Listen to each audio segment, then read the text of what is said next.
వాళ్ళందరి మాటలు విని తన తండ్రి మనసు మార్చుకుంటే ఎప్పుడు యంగా ఉండాలనే తన కల ఎప్పటికీ కలగానే మిగిలిపోతుందని అనుకుంది.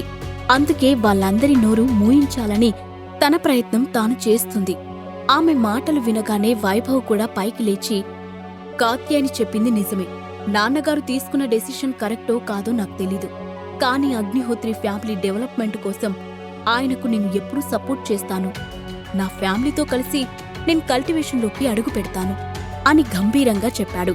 ఇక అప్పటి వరకు తన తాతయ్యను మాటలతోనే ఆపడానికి ప్రయత్నించిన విశాల్కి కూడా తన నిర్ణయం చెప్పాల్సిన టైం వచ్చింది.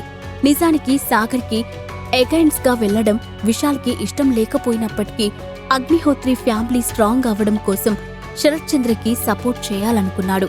దాంతో అతను కూడా పైకి లేచి, నేను కూడా తాతయ్య డెసిషన్కి సపోర్ట్ చేస్తున్నాను అన్నాడు విశాల్. గుడ్, ఇప్పుడు మీ కాన్సిక్వెన్సెస్ గురించి ఆలోచించే టైం లేదు.